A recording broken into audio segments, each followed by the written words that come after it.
Hello, everyone. Welcome to episode one of the ABB Aerospace podcast. Today, I am joined by.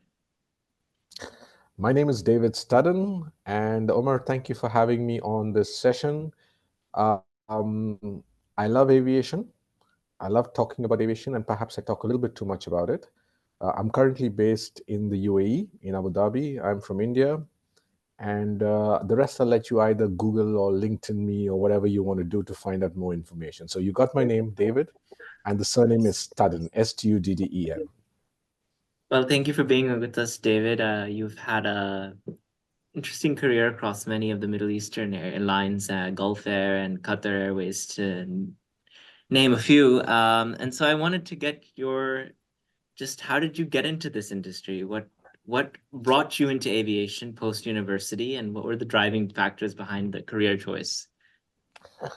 Oh my goodness me! You now make me feel how old I am, Omar. So it's going back way back. I'm not going to disclose certain secrets in life.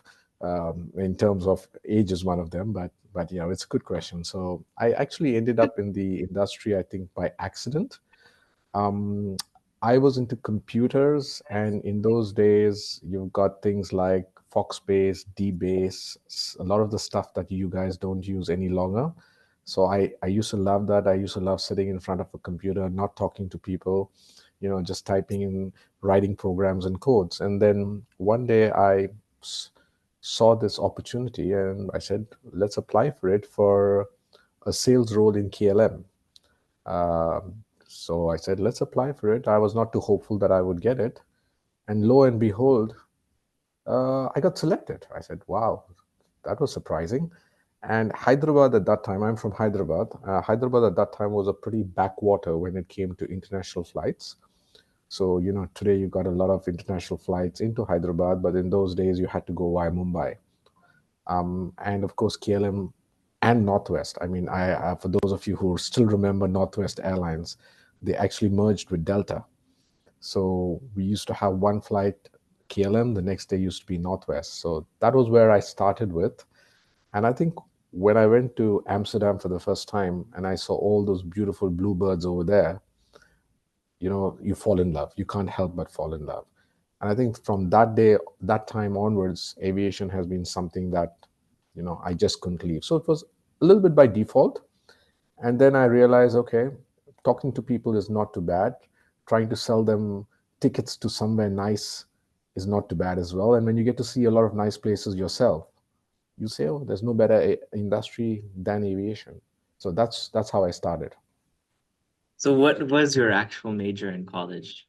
Not aviation related, right? No, in those days, aviation related majors were not there. So, it's only now that you have all these high techy words of aviation management and stuff like that. Back in those days, it was pretty basic. You learn from people on the job who were experienced. You learned on your own.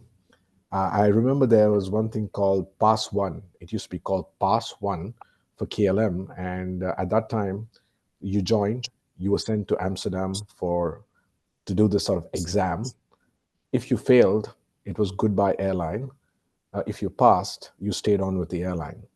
So that's something I always remember about Pass One. They talk to you about the airline industry, they talk to you about customer service. And but then again, in those times, my background was more on the commerce side of the business in terms of finance, computers. It was never in sales, it was never in marketing, it was never about aviation management and all these high funder terms. So whatever I've learned, I've actually learned it along the way, Omar. So you guys are very lucky that you'll have access to this whole wealth of information, right? Yeah. The internet was there, but not as good as it was. In those days, cell phones were just becoming a thing. WhatsApp didn't exist. I don't think the Apple phone, the iPhone also didn't exist at that time. Yeah, absolutely. I still remember it was just Nokia. There was no iPhone. So you know how ancient I am. So you were at Qatar Airways, and we had a previous conversation before when you were at Qatar. When you were at Qatar Airways, you told me that it was during the developmental phase, and it was very interesting to hear where they were at the time that you were there. So can you share a little bit more about what your time at Qatar Airways, what was you were in sales, but what did you observe about Qatar Airways at the time during its developmental phase? Okay. To put things in perspective, the time I was at Qatar Airways, they had about 45 aircraft. It was all Airbus. There were no Boeing in the fleet at all. They were pretty small airlines. So if you look at 45 aircraft compared to how many they have today, it's grown tremendously. There were no US flights. There was a lot in the Gulf, of course, a little bit in Europe, but it was pretty much a very small airline. I still always remember the airport because there were no aero bridges, and you had remote stands for anything, you know. So if you were actually flying in from, say, London to go to Bangkok, you had to get down. You're at a remote stand. You were bussed to the terminal. You may have had 15 minutes, so you had to go back to the gate to get on a bus again to get on another plane. So literally, we used to joke that it used to be the tour of Doha. So you could see actually the airport, you know, the perimeter of the airport by with all the bus rides that you had. So those days it was a very small airline, but I think the focus on quality and growth was still there. So you know the service on board, your food was excellent. The airport, of course, was a different story, but it's easier to outfit planes than to build airports. So people should not forget that in aviation, airports take time to build and are very expensive. Planes come much faster. Of course, they are expensive, but it's much more flexible. So I learned a lot in Qatar Airways. I think I didn't need to go to do a aviation PhD because I've learned whatever I learned that was literally equal to a PhD. You know, in terms of market demand, segmentation, route planning. At that time, the ground operations and the airport were also part of the airline. There was no separate airport as well. So we learned a lot. We learned about what routes to start, what not to start, what aircraft work, what aircraft type didn't work as well. And there was sometimes trial and error. You never knew what could go right. Sometimes it did really well. Sometimes you went the other way. But it was interesting times, Omar. I enjoyed. I think I was there for 6 years. I enjoyed all those years, and I stayed in Doha also for some time. I mean, I worked in Dubai with Qatar and then in Doha, and you had all these ring roads. So you always used to joke that no wonder they call ring roads. You always end up at the place you started at. But Qatar was never like the airline was never like that. There was always every month something new happening. The most favorite route that I enjoyed was the launch of the US. That was pretty interesting, and of course South America as well. We launched two at the same time. We launched Sao Paulo and we launched Buenos Aires at the same time. It was the same aircraft that went onward, but those were two pretty interesting routes. Yeah. So this you were in sales back then at Qatar Airways, or I would call it a mix of business development and what you call network sales. That was the okay. name of the unit, and the reason why it was called network sales is Qatar wanted to be a network carrier because it had no home market. I mean, you had a population of less than 2 million people, Yeah. and pretty small. So there was no way that they could succeed by being a small, I mean, point to point. They had to be a network carrier. So Yeah. that's the department that I was with called network sales. Okay. So you were involved with the new routes as well that were being launched. Correct, correct. Like I said, Yeah. is the US was the ones, then quite a few in India as well, then of course South Yeah. America, a few in Europe. I remember the one in Scandinavia. I don't remember which destination and on which we operated the 319. Uh, I mean, that was a narrow body aircraft Yeah. on a long route. Not a very good experience, but it served the purpose of what you call a route opener. You put in a small aircraft, see how well it does, and then you start off keep upgrading the aircraft. So that was an interesting concept as well that Qatar could do. Compared to Emirates, which has only wide body aircraft. Yeah. So you also told me once that they used to fly to Geneva, but they had to stop somewhere, or they flew to the US through Geneva. Correct. And I think Why that did? was to do, yeah. Yeah. So it was to Newark via Geneva. And the reason for that was, of course, the aircraft type that Qatar had at that time. Second, of course, was, they were not getting they had not got the Boeings in yet. So Geneva was a good, I would call it tech stop, but they also had rights to carry passengers between Geneva and Newark. and lo and behold, we found a lot of high yield business class traffic because a lot of bankers found this pretty Yeah. convenient in terms of timing. And that was traffic that we didn't expect. The route was put for India because you got a large Indian population in Newark and, of course, the New York area. So we were like surprised, where is all this high yield traffic coming in? So sometimes, you don't get to see a lot of data. It's only when you start operating do you find you sort of get all these surprises, so to say. Yeah. So what aircraft did they used to take to Geneva and then onwards to Newark? That was a 330 because at that time it was basically, like I said, is the Airbus fleet, the 320, the Yeah. 320. I don't know if we had 321s then. The 319 was there, and the 330s were there at that time. So that was the Airbus fleet. Then, of course, the 777s came in, the 340 came in. Of course, the 340 came in, and they didn't take. They just took, I think, four of the 340s. Eight were ordered, but they just took four of the 340s. Hmm. And so given your past experiences, you've done a lot of business development, sales, and marketing. How This is a pretty generic question, but how does airline sales and marketing work, especially like with the airlines you've worked with? What are some of the key experiences you've had you had to sum it up? I think it changed over time. So I remember when my first days with KLM in Saudi Arabia, it was a lot of walking and talking to be done with travel agents because your main distribution channels were travel agents. People used to go to a travel agent. When was the last time you went to a travel agent, Omer? It's been a long time. I don't think we even use travel agents, our family. But Yeah, so that's how it changed, right? In those days, you go to a travel agent, whether it was business travel or leisure travel, and you used to book. And in Saudi Arabia, in those days, in Al Khobar, which is in the eastern province, people actually came back from holiday and planned for their next holiday, which was a year later. So it was like, people wanted to relax and plan well. And we had something called round the world tickets. So they used to take a ticket, start off from go over across Asia, go to the US, go to Europe, and then come back to Saudi Arabia. So a lot of walking and talking with agents. And then, of course, as times changed, the focus went on to internet distribution channels. You had less and less contact with passengers. And I remember in Saudi, we used to meet up with customers as well. Frequent flyer members. They knew us by name. When they came to book their tickets at the office, they used to ask for us. It was like family, so you knew people. But then, of course, the internet came in and people sort of just became another blob on the internet.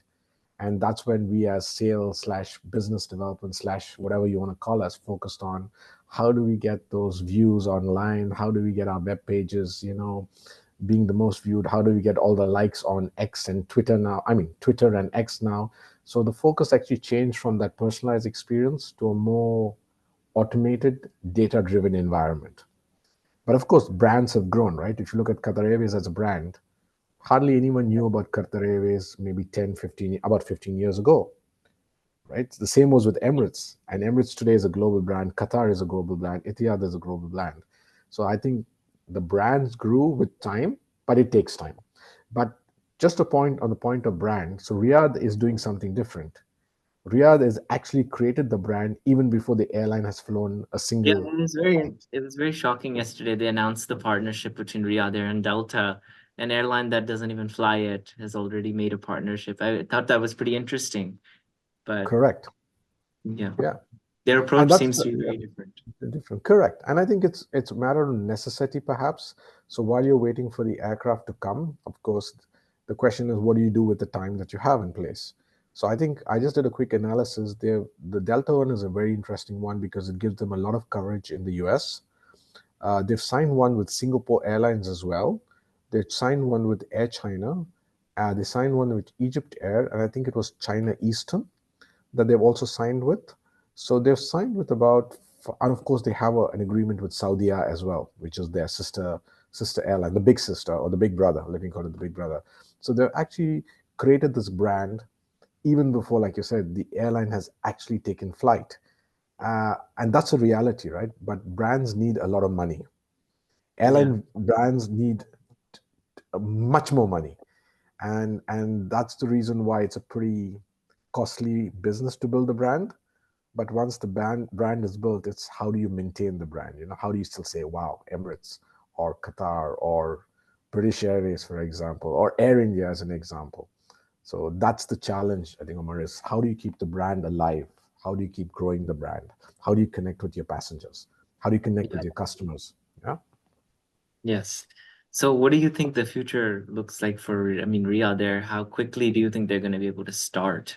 Because they seem to be acting very fast right now and getting ready.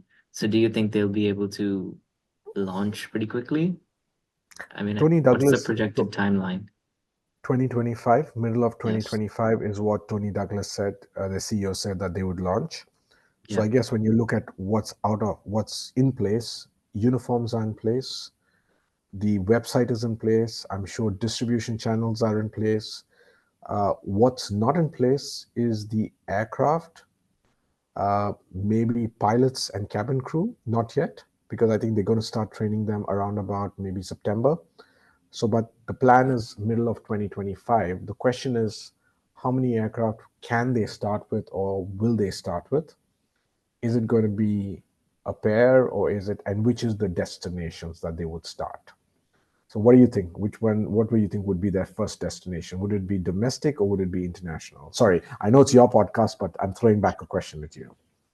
I don't know. I think it would be international because I think they're trying to make Riyadh the new Dubai, is what I've heard. So I think they're gonna aim to bring a lot of people to Riyadh and connect people through Riyadh and make Riyadh a new super hub. So I think probably an international flight, but I don't know where. We'll have to see. What do you think? What's your guess? I don't think I have a guess. There's so many great places, but I don't know where they would start. Where do you Take think take a they'll random start? take a random guess. Take a random guess. Take a random. I would think maybe the US to connect people onwards to Asia, but I don't know. Mm, I think Yeah. it's interesting you say the US, and let's wait and see. Maybe you and I will be recording this, so we'll check and see. Well, we'll check and see, and maybe the bet we'll have is you win, I give you dinner, I win, you give me dinner. So we'll work it out that way. Okay, sounds good. For me, I think it's going to be either London or Dubai. Now, the problem is with London is will they get the slots? Yeah. And London is normally the logical choice for any airline starting because you can't go wrong with London. High yield, premium traffic, a heavy, a very busy route. So that's where the Yes. question is. The only question is, would they get the slots and at whose expense? Which I mean is, would Saudi have to give up a few slots? That's one guess of mine. My second guess would be Dubai from an aircraft rotation perspective. So you would basically could do London, Dubai, or you could do London, Jeddah. So, but I think London could be my pick, but you never know. Riyadh Air seems to be very fond of Paris, so you never know whether they would do Paris first. Their uniform fashions were all in Yes. Paris, so you never know. It could be okay. Let's do Paris first. Yes. And I think the first aircraft they're getting are 787s. I think they're gonna, I mean, they've advertised with the 787. I'm not sure if they're gonna, is that what they're getting? Is that what they've ordered? I don't know. Correct. And that is, I think it's about 30 aircraft on order. So this was a Yeah. joint sort of deal with Saudia. So I think the total aircraft ordered were about 90 or 100, out of which some go to Saudia. They get about 30. So their aircraft of choice is the 787 for wide bodies. They were Hmm. supposed to announce their narrow body sort of fleet, which they haven't done yet. So that's pending. And of course, the Okay. narrow body fleet is good for the shorter haul, international destinations as well. So Yeah. the question is, would it be Boeing again, or would it be Airbus this time around? So that's an interesting question to see what happens with the narrow body fleet and how many aircraft. Yeah. And I mean, with Riyadh there, are they partnered with Saudia or are they competing with Saudia? Like, what does it look like in terms of the domestic market? Do you have a brother or a sibling, I do. I have a sister, elder or younger? younger. Okay. Do you all compete? Yes. So similar, I think it's going to be a similar situation with Saudi. Saudi, of course, would move to Jeddah, so that would be their hub.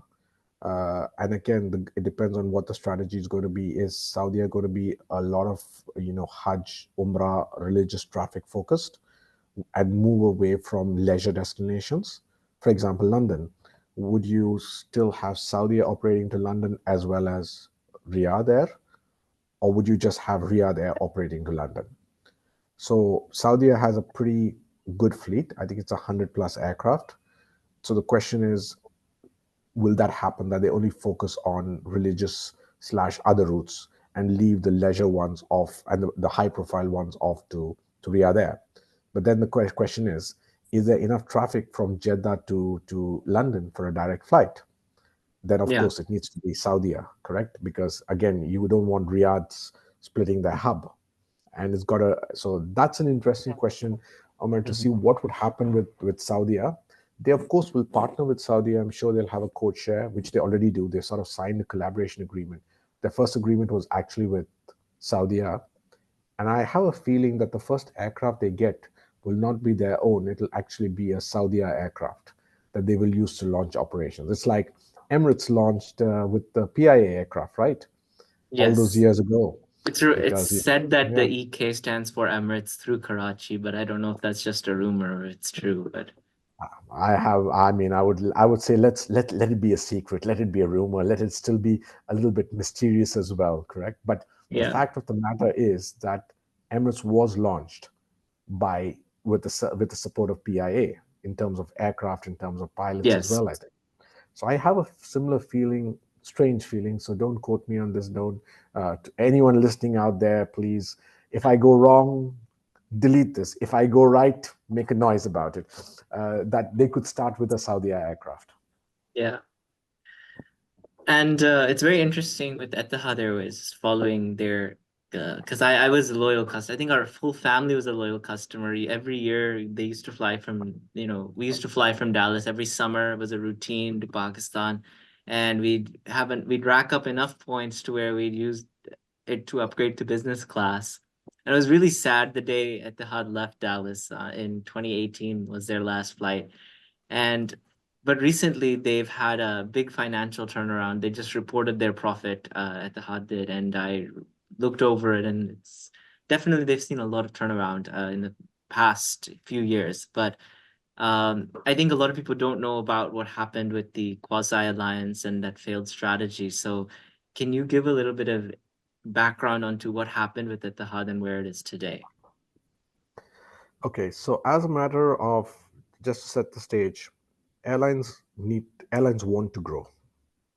Riyadh Air wants to fly to 100 destinations by 2030. Emirates has a wide route network. Qatar is the same, right? Because it's all about connectivity. An airline that doesn't connect places doesn't connect people.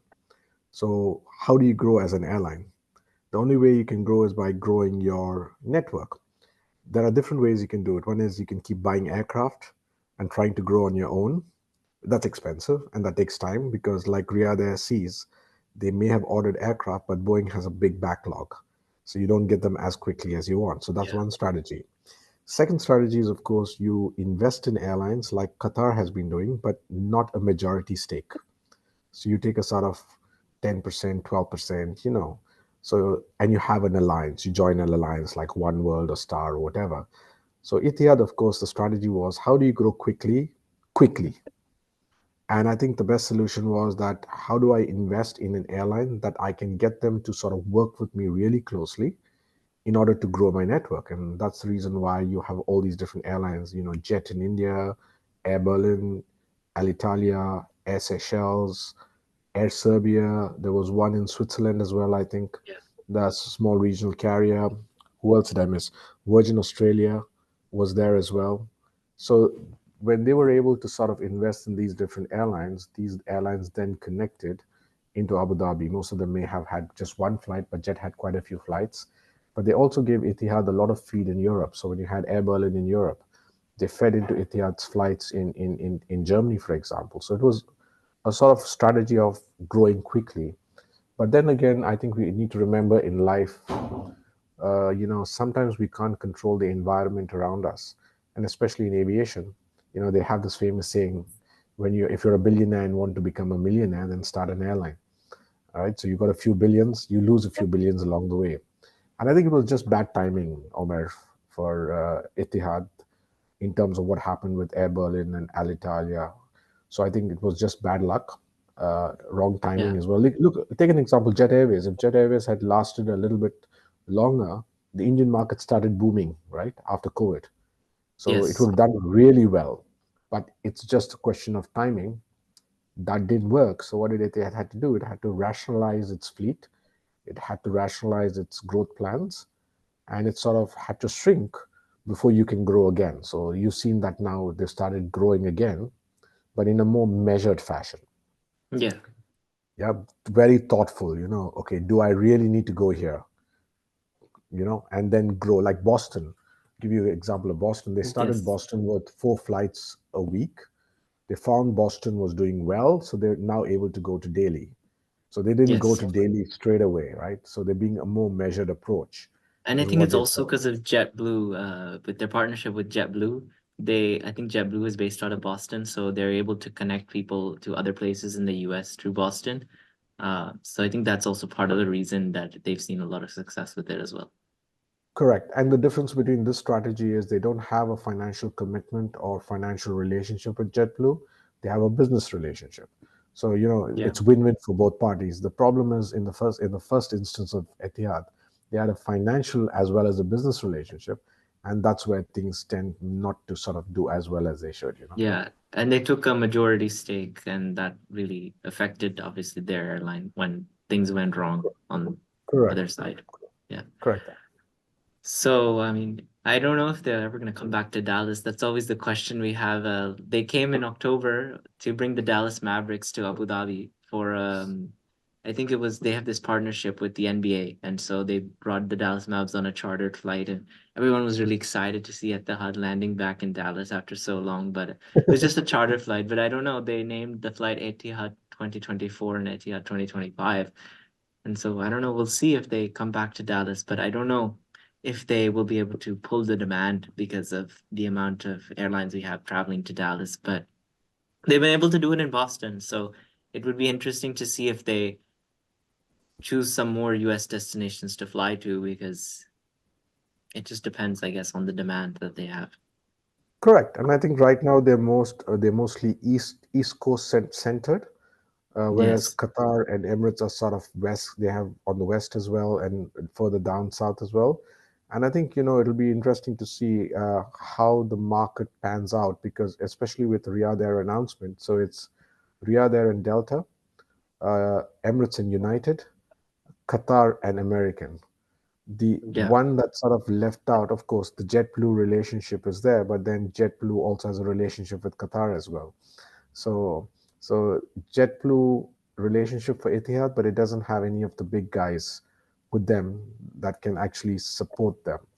But I think it'll be interesting to see which other destinations in the US they could start. And I think they've got the right aircraft now, which is they've got the 350s coming in, they've got the 787 coming in as well, which also brings down costs. So cost was, of course, a major factor, and long haul US routes are not the most profitable, especially when you talk about travelers to the Indian subcontinent. It's pretty price sensitive as well. So you Yes. yourself said it, right? Very competitive. It's not easy, but let's hope we see the Etihad tails in not just Dallas, but maybe a few other cities in the US as well. Yes. And they have definitely done an interesting marketing strategy. I think since the Mission Impossible in Abu Dhabi, uh, I don't know if you saw that ad where they had people jumping off the Etihad plane playing violins. And Correct. that was during because they had the Mission Impossible part of it was filmed in Abu Dhabi, the recent film, and that was a very successful marketing campaign for them. And I think also what's been successful for them is I've noticed they've relied more now on the 787s and the A350s, and rather than the 777s. They were really heavy 777 back in the day. They used to fly to Dallas, but I noticed they're more focused wherever I am in Europe. Wherever I see an Etihad tail, it's always a 787. So I think they've made the 787 the backbone of their long haul routes, but I think it's working better for them than the 777. Correct, absolutely. And I think, the 777, of course, great aircraft, very nice. But from a capacity perspective, you need to be really, really, able to fill it. Emirates can do it with the 380 as well as the 777. But again, the Emirates model is difficult. Nobody can ever replicate that model. So Yeah. that's why if you look at what Qatar is also doing, it's similar. You got the 787s, the 350s, but you also got the 777s. So I think for Etihad is, like you said, is 787, the 350s. This will be the backbone of their long haul wide body fleet. And then of course you got the 320s and the 321s that actually, support them with all the feed. Yeah. And I want to talk a little bit about the Indian aviation sector just because there's a lot going on there and you keep posting so much about it. It gets everybody excited. But with Air India and Vistara, but there's also so many regional carriers in India and then also Air Kerala popping up. So with Air India and Vistara, I guess the fear was that will it reduce competition in among the international markets in India? But at the same time, how will the new brand of Air India look? Because Vistara has been known for their premium luxury feel. So how will that incorporate into Air India? Ooh, my goodness me, that's a tough question, right? So as far as India in international travel go, uh, India has a very small wide body fleet, right? You just got Air India and you got Vistara that have wide bodies and nothing compared to the mega fleets of the Gulf airlines. Yeah, And it's a shame that Vistara as a brand disappears after I think 8 9 years. And of course, Vistara has never ever earned a profit. So let's keep that in mind. So in its history, so if my memory strikes me right, so you had a great brand, great product, but an airline that was not making money. Now, but it would have, I'm sure it would have, when it grew. So it's a shame that it disappears into the Air India brand. But I think the Air India brand today, we need to wait for a year or two till they refresh their product. Of course, it's there on the 350s, it's there on the new narrow bodies they're getting in. But currently, the product that they still operate on the 777s is a very old, outdated, yeah, tired, fatigued, worn, sad product. I can't add any more yeah, words, I guess, in that. yeah, Um, but I think it takes time. Things don't happen overnight. The question is, should Air India have focused first on refurbishing its aircraft versus buying new aircraft, or should it have done both at the same time? Or could they have done the refurbishment quicker? yeah, So I think they'll learn from Vistara, the learnings from Vistara, what Vistara did well. And I think Air India, crew wise, in terms of service on board, we keep seeing a lot of positive reviews.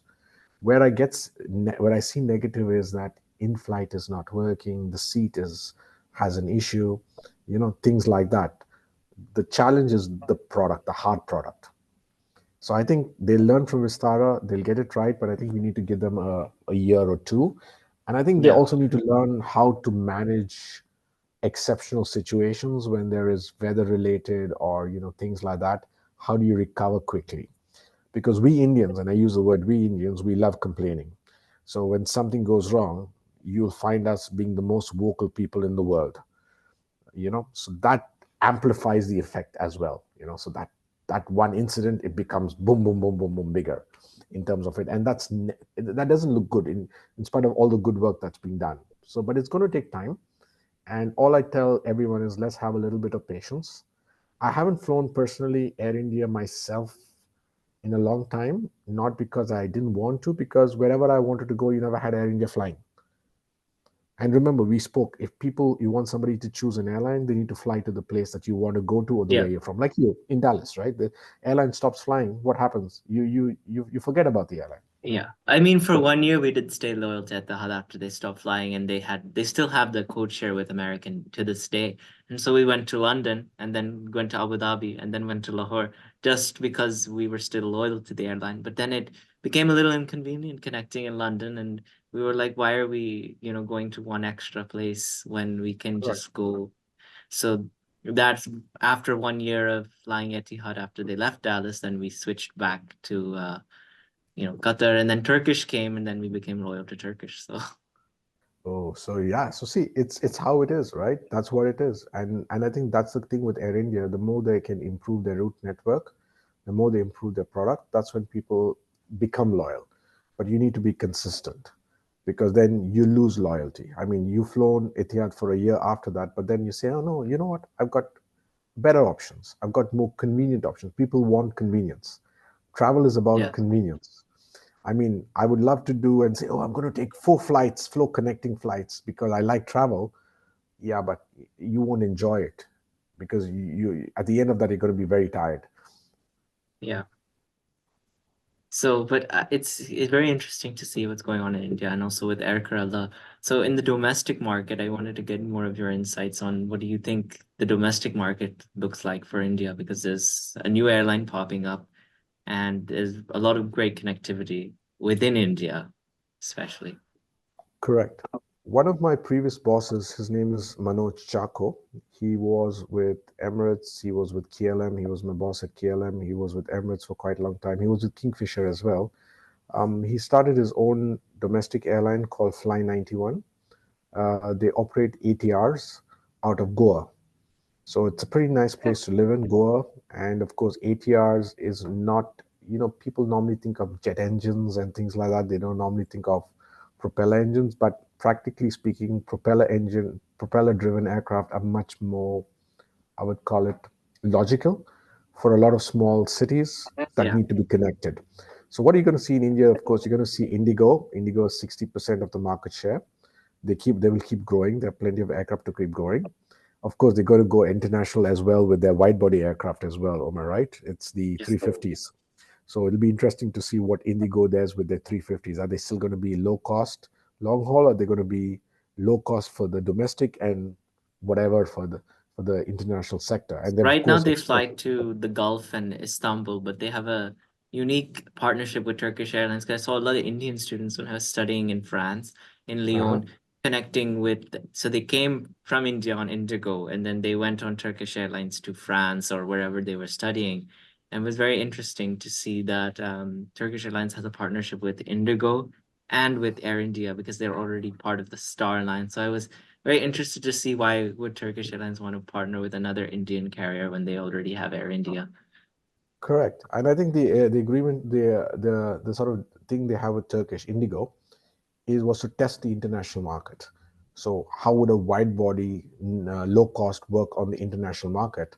And that's why they sort of took the Turkish 777s. I think they just had 4 or 8 business class seats on the 777 and quite a lot of economy seats. So they were testing the market, and I guess proof of concept worked. And that's the reason why they said, oh, let's jump into placing our own order for 350s. But on the domestic side, they're 60% market share. I mean, the Tata group of airlines, which is Air India Express, which sort of is Air India Express and Air Asia, which sort of didn't work in India, the franchise. So that's rolled into one. So that's the sort of low cost.